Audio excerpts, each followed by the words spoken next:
प्रधानमंत्री नरेंद्र मोदी ने क्या ये अपने करिश्मे के बल पर निकाल लिया? विनोद जी, अलका जी और उदयवीर जी दोनों के पास मैं आ रही हूं, जरा मुझे विनोद जी से एक इस पर एक्सपर्ट कमेंट लेना है। विनोद जी, कौन सी स्टेट निकाल? छत्तीसगढ़ बरक्स खड़े हो गए प्रधानमंत्री नरेंद्र मोदी भूपेश बघेल के, सीधा जो भी आक्रमण हुआ प्रधानमंत्री मोदी की तरफ से हुआ। देखिए, ऐसा है, मेरा व्यक्तिगत आकलन है कि कांग्रेस अंग्रेजी में एक कहावत और है, सिटिंग ऑन वंस हैंड्स, अपने हाथों पे बैठे हुए हैं।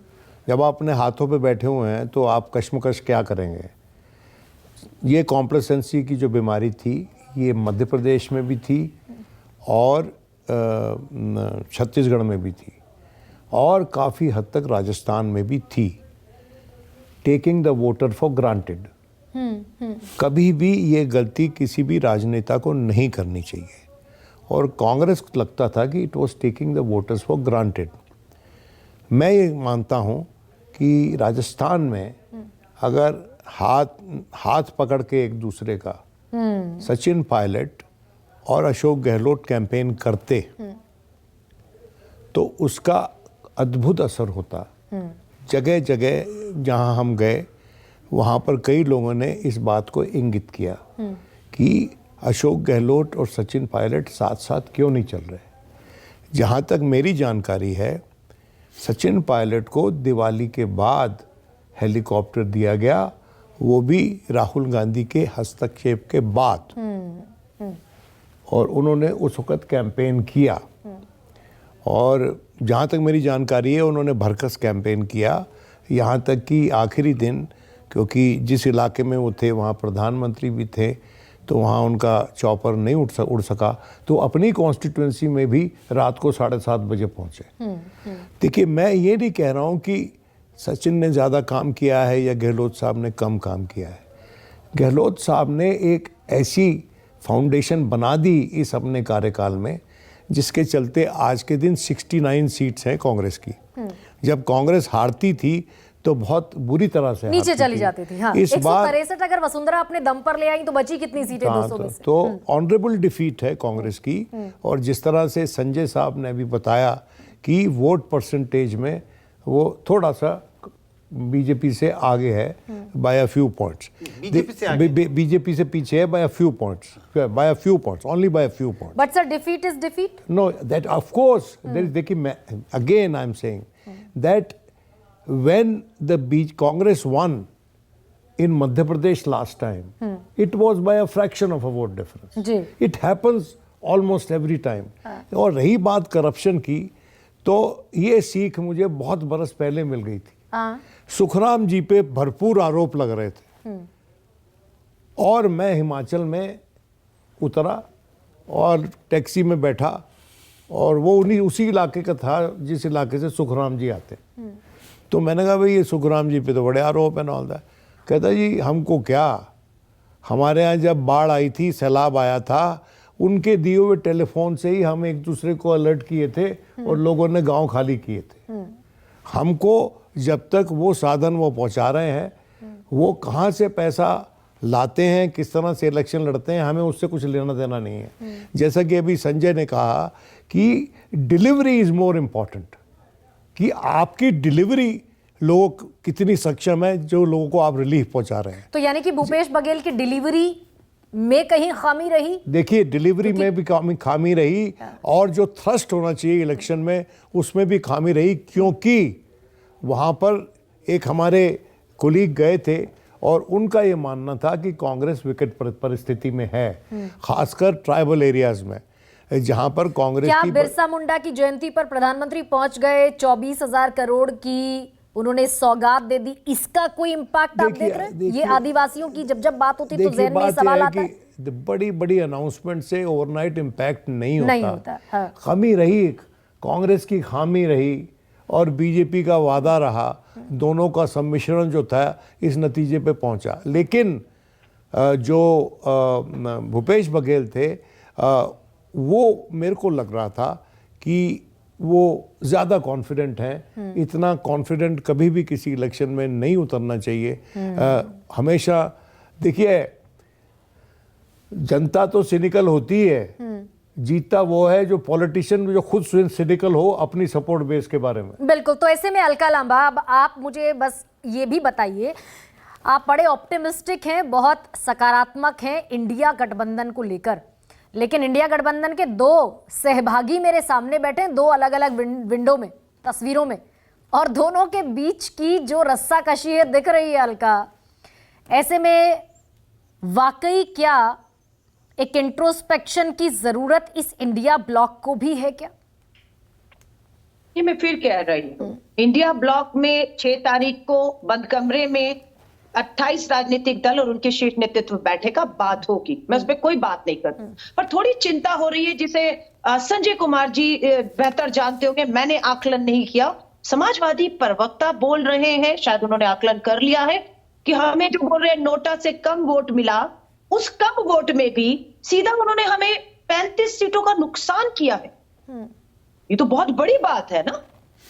यूं ही तो नहीं हम कहते कि आम आदमी पार्टी, MIM या दूसरे जो हमारे साथ चाहते हैं वो हमारे ही राज्यों में जाकर जहां सीधे मुकाबले की टक्कर है वह भाजपा को फायदा देकर जाते हैं और चंद वोटों से हम हार रहे हैं, उनको जीत हासिल नहीं मिल रही, वो तो नोटा से भी कम वोट है, लेकिन उतने ही वोट में क्या समाजवादी पार्टी के प्रवक्ता ने जो कहा है 35 सीटें हमारे हैं, वो आकलन हम करेंगे और बिल्कुल इंडिया मीटिंग में होगा।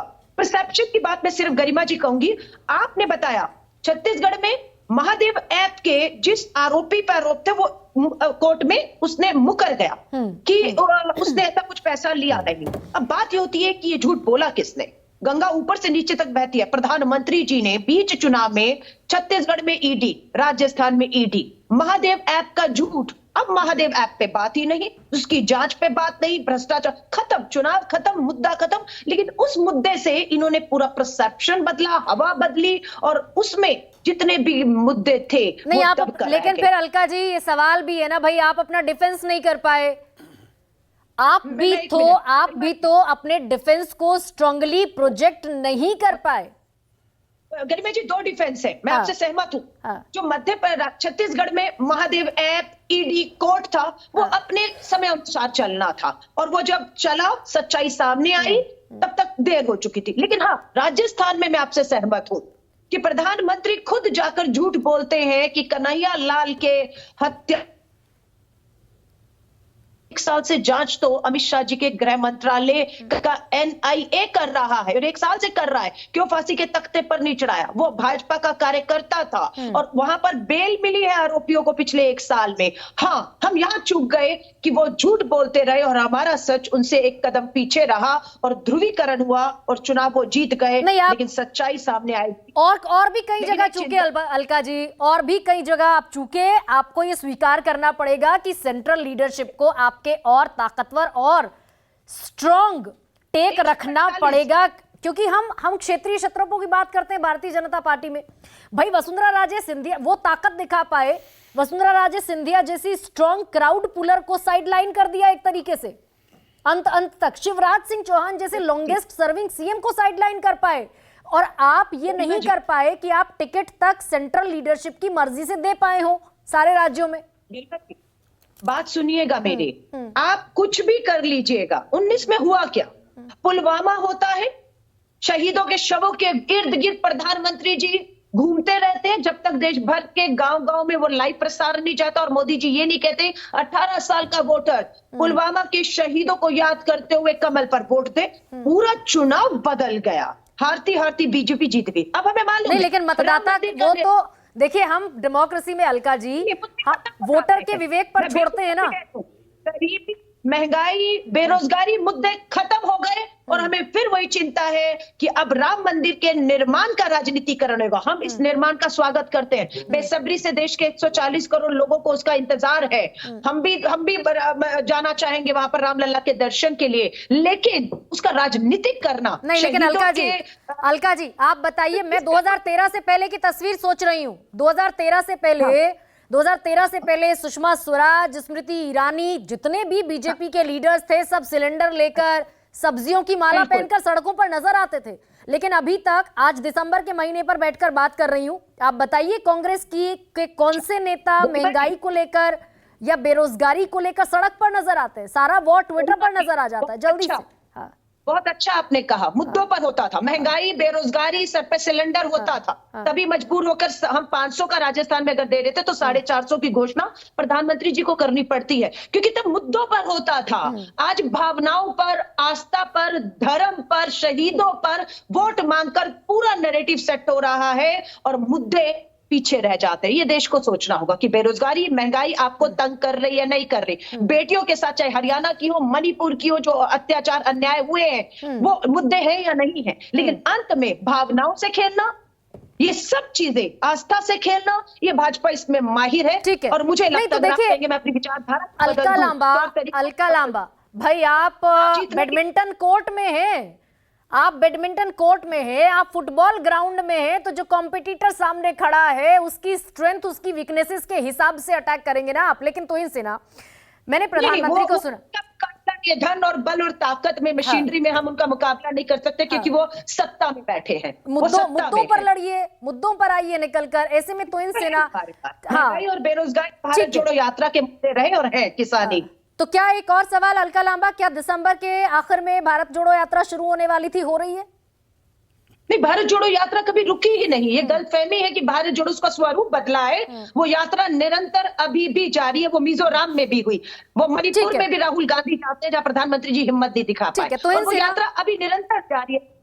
आप देखेंगे देश के अलका जी, ठीक है अलका जी, ठीक है, जो अंतिम पंक्ति में खड़े हैं। ठीक है अलका जी, तुहिन सिन्हा, प्रधानमंत्री ने कहा हैट्रिक और 2024 की हैट्रिक का संदेश और संकेत, लेकिन मुख्तलिफ होते हैं विधानसभा के और लोकसभा के चुनाव।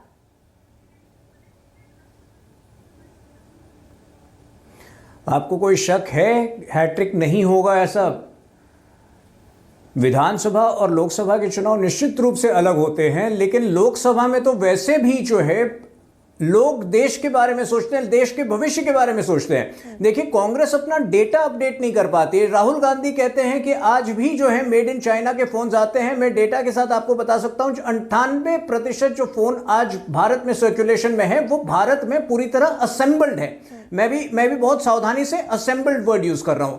आने वाले समय में वो मैन्युफैक्चर्ड भी होंगे, क्योंकि सेमीकंडक्टर का जो पुश है, तो कांग्रेस को सबसे पहले तो अपने डेटा पर ध्यान देना चाहिए ताकि वो सही विषय उठा पाए। वो इन्फ्लेशन की बात करते हैं, आज रिटेल इन्फ्लेशन का दर 5% से नीचे है। वो अनएम्प्लॉयमेंट की बात करते हैं, पिछले 4 साल के न्यूनतम दर पर अनएम्प्लॉयमेंट का दर है। तो सबसे पहले अगर उनका डेटा, उनको एमएसपी का फुल फॉर्म नहीं पता है, अनएम्प्लॉयमेंट पर डेटा ठीक नहीं है।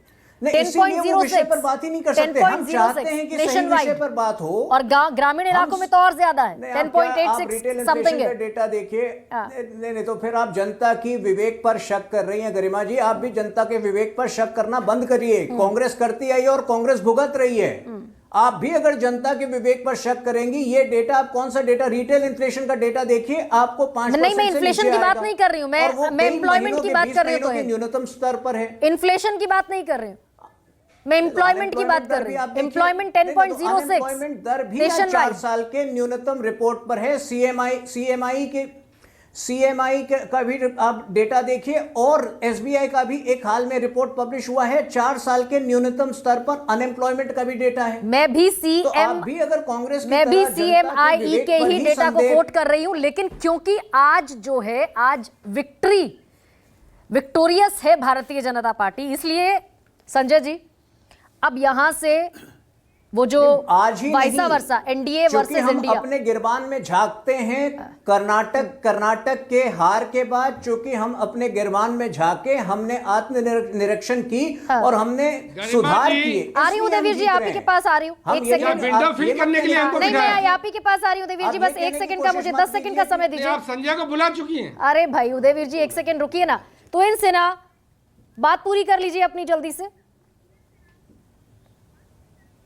नहीं, आप जिस तरह से कह रहे हैं कि हम जीत रहे हैं, जीत हमारे लिए एंटाइटलमेंट नहीं है। 6 महीने पहले कर्नाटक में हमें भी हार का सामना करना पड़ा था, लेकिन हमने अपने गिरबान में झांका, हमने सुधार किए। अगर कांग्रेस आज ये करेगी तो शायद तो अब उदयवीर जी, शायद बड़ा गंभीर सवाल आपके लिए भी है कि क्या अब समाजवादी पार्टी को भी, क्योंकि आप बार बार कहते हैं बीजेपी से फाइट करना है, तो क्या इंट्रोस्पेक्शन की अब जरूरत है? और ये जो 6 दिसंबर की बैठक है, इसमें सब पीछे छोड़कर कैरी फॉरवर्ड प्लान को साथ लेकर चलने की जरूरत है? पहले तो मैं गरिमा जी आपसे अपनी शिकायत दर्ज करा दूं। जी। मेरे दल पे आरोप लगता है आप जवाब देने का अवसर नहीं देती। नहीं, अब आपके पास मुकम्मल मौका है। आपने जितने पॉइंट्स नोट डाउन किए होंगे उदयवीर जी, सारे पॉइंट्स का आप जवाब सिलसिलेवार तरीके से दे दीजिए। नहीं, मैं आपके चैनल पर पहले शिकायत कर चुका हूं, लेकिन चलिए उससे आगे बढ़ते हैं। देखिए, पहली बात, आज भारतीय जनता पार्टी चुनाव जीत गई है। वो पॉलिसी, नीतियां, अपनी उपलब्धियां और जितनी भी बड़ी बड़ी बातें कर सकती है उसे करने का अवसर मिल गया है। और हमारे ब्लॉक को आज आकलन करना चाहिए, समीक्षा करनी चाहिए, अपने करेक्टिव मेजर्स पे काम करना चाहिए। पहली बात तो मैं आपसे कह दूं कि प्रवक्ताओं का कुछ पर्सनल राइट नहीं होता। ठीक बात है। हम पार्टी को रिप्रेजेंट करते हैं। मैं ये नहीं कह सकता कि ये तो मेरा पर्सनल कुछ नहीं होता। आदमी वही है, बात वही है। सवाल ये है, एमपी में हमने हरा दिया, राजस्थान में कौन हराने गया था, छत्तीसगढ़ में कौन हराने गया था। मैंने अभी तक कोई भी बात चैनल पे, परिपक्वता की बात की थी अलका लामा जी ने, मैंने अभी चैनल पे कोई भी पर्दे के पीछे के डिस्कशन को सामने नहीं कहा है। मैंने वही कहा जो कमलनाथ जी पब्लिक में कह रहे हैं। फॉरवर्ड प्लान मैंने उदयवीर वही जी कहा जो उत्तर प्रदेश के प्रदेश अध्यक्ष कह रहे थे। एक मिनट, मैं कंप्लीट कर रहा हूं अपनी बात। मैंने वही कहा जो कांग्रेस दिल्ली में गठबंधन, इंडिया गठबंधन में 6 तारीख को अखिलेश जी के साथ बैठ रही है और प्रदेश कांग्रेस कमेटी प्रस्ताव पास करके अखबार में कोई न्यूज दे रही है। प्रश्न यह है कि मध्य प्रदेश में हार गए। क्यों हार गए? कांग्रेस का वोट तो कम नहीं हुआ, अलायंस का वोट सारा चला गया बीजेपी में। क्योंकि न तो आपने अलायंस को अपने साथ लिया, न अलायंस को अपने लड़ने की तैयारी करने दी। आप ये कहते कि हम लोग इस स्टेट अलायंस में साथ नहीं रह पा रहे, आप अपनी तैयारी करिए, हम अपनी तैयारी करते। नहीं, अब उसको बातें ऐसी हैं उदयवीर जी, अब मैं फिर से वही कह रही हूँ कि भाई लकीर पीटते रहिए अब आप, बीटिंग अराउंड द बुश। लेकिन क्या फॉरवर्ड प्लान की जरूरत ज्यादा बड़ी है क्या आज की तारीख में? मैं उसी बात पे आ रहा हूं। मैं उसी बात पे आ रहा हूं। एक दल ऐसा है जो भाजपा के साथ नहीं रहता लेकिन पीछे से भाजपा की मदद करता है। वो मदद भी लेने की तैयार नहीं हुए ना। सवाल यह है कि अगर आप आगे बढ़ना चाहते हो तो पुराने जो मिसकम्युनिकेशंस किए हैं, गलत संदेश दिए हैं लोगों में, उनको विश्वास में लेने का तो काम करो। मेरे नेता अखिलेश यादव जी से आपकी शिकायत है, मैं भी उनका पक्का शिष्य हूं, इसलिए मैं भी उनके पक्ष में बोल रहा हूं। चलिए, नीतीश कुमार जी ने क्यों बोल दिया? वो तो इस गठबंधन को शुरुआत करने वाले थे। तो जो स्टेट लीडर्स बोल रहे हैं इन बातों को, उनको अगर गंभीरता से नहीं लेंगे, और अलका जी ने ही शुरू किया कि समाजवादी पार्टी का कितना 0.4% वोट है इस डिबेट में, तो ये एक पूरी मानसिकता है, पूरा एटीट्यूड है। इस एटीट्यूड को बदलने की जरूरत है। सकारात्मक भाव से बात करोगे। चलिए, सबसे बढ़िया तो ये हो रहा है उदयवीर जी कि टीवी की समझोगे तो बातें आगे बढ़ेंगी। इतनी साफगोई से उदयवीर जी टीवी पर कह रहे हैं। अब मेरे पास 2 बड़े महत्वपूर्ण मेहमान इस डिबेट में हैं जो इसको बड़ा शानदार तरीके से कंक्लूड कर सकते हैं। विनोद जी, 23 जून को एक गठबंधन तैयार हुआ और बेंगलोर में उसको नाम मिल गया। 23 जून के बाद अगली बैठक जुलाई में हुई शायद, अगर मैं गलत नहीं हूं तो। ये अब 2024 का मुझे परसेप्शन, मुझे भी और दर्शकों को भी समझा दीजिए, क्योंकि 2 एलाइज बैठे, सबसे बड़ा एलाई कांग्रेस और समाजवादी पार्टी। देखिए, हर अलायंस, और खासकर इतनी बड़ी अलायंस, एक ऑर्केस्ट्रा की तरह होती है जिसका एक कंडक्टर होना पड़ता है जो सबसे सक्षम होता है, जिसको सबसे ज़्यादा नॉलेज होती है म्यूज़िक की। लेकिन इसका मतलब ये नहीं कि जो लोग और बैठे होते हैं, विभिन्न प्रकार के इंस्ट्रूमेंट्स बजा रहे होते हैं, उनके बिना वही धुन बन जाएगी जो धुन आप बनाने निकले हैं। मैं बड़ी खूबसूरती से जान के इसको रखना चाहता हूँ, इसलिए कि ये जो अलायंस है इसको एक पॉलिटिकली क्रिएटिव अलायंस में तब्दील करना होगा, जहां पर पार्टी की एम्बिशंस, पार्टी की एस्पिरेशंस और इंडिविजुअल एस्पिरेशंस को थोड़ा विराम देना पड़ेगा। जिस तरह से एक जॉइंट फैमिली में लोग रहते हैं ना, उसी तरह से इनको रहना पड़ेगा। तू मैं होगी, बर्तन बजेंगे, लेकिन कोई घर छोड़ के नहीं जाए। घर छोड़ के जाएगा तो फिर बहुत मुसीबत हो जाएगी। और जो मोदी कह रहे हैं, प्रधानमंत्री समाजवादी ने जो पार्टी क्लेम ने किया, अफोर्ड कर सकती कि कांग्रेस अलग होके इलेक्शन लड़े यूपी में। ठीक है, वहां पर बड़ा कठिन परिश्रम समाजवादी को करना है, उनकी नेतृत्व में करना है और लोगों को, क्योंकि समाजवादी पार्टी जो है लार्जेस्ट पार्टी है, सबसे बड़ी पार्टी है विपक्ष में आज के दिन, सबसे बड़ी पार्टी, और खासकर बीएसपी तो है नहीं इस अलायंस में। उसी तरह से मैं समझता हूँ आपको वही रिस्पेक्ट आपको टीएमसी को देनी पड़ेगी, कुछ हद तक आम आदमी को देनी पड़ेगी, कुछ हद तक कांग्रेस को देनी पड़ेगी उन प्रदेशों में जहाँ कांग्रेस सत्तारूढ़ है या कांग्रेस अच्छी स्थापित पार्टी बिग है। ब्रदरहुड का एक प्रोजेक्शन देना पड़ेगा। Nobody can play big brother. जी हाँ, मैं संजय जी बहुत छोटा सा रिएक्शन कि ये जनादेश कुछ कहता है क्या 2024 के लिए? देखिए 2024 और 2023 इसकी चर्चा बार बार उस कंटेक्स्ट में हो रही थी कि 18 और 19 कंटेक्स्ट क्या था कि अगर कांग्रेस का प्रदर्शन बहुत अच्छा रहता है इन विधानसभा के चुनाव में तो इसका क्या असर पड़ेगा, और उम्मीद ये की जा रही थी कि अगर 2023 में कांग्रेस का प्रदर्शन अच्छा रहता है, कांग्रेस 3-4 राज्यों में सरकार बना लेती है, तो क्या कांग्रेस के फेवर में एक मोमेंटम बनता हुआ दिखाई पड़ेगा। इसी बात का अंदाज लगाया जा रहा था या अंदेशा किया जा रहा था। अब चूंकि कांग्रेस का प्रदर्शन वैसा नहीं हुआ जैसी उम्मीद की जा रही थी, और बीजेपी को 2024 के चुनाव में तो वैसे भी बढ़त दिखाई पड़ती है, 2023 के चुनाव में बीजेपी ने बहुत अच्छा प्रदर्शन किया, तो बीजेपी और दमखम से 2024 के चुनाव में जाएगी। और जितनी उम्मीद की जा रही थी, जितनी पॉसिबिलिटी थी बीजेपी के 2024 के चुनाव को जीतने की, और बढ़ गई, पॉसिबिलिटी और बढ़ गई है। और क्योंकि अब यहां से इस पॉइंट पर वही जहां से हमने शुरुआत की थी, फिलहाल पार्लियामेंट्री बोर्ड की बैठक चल रही है।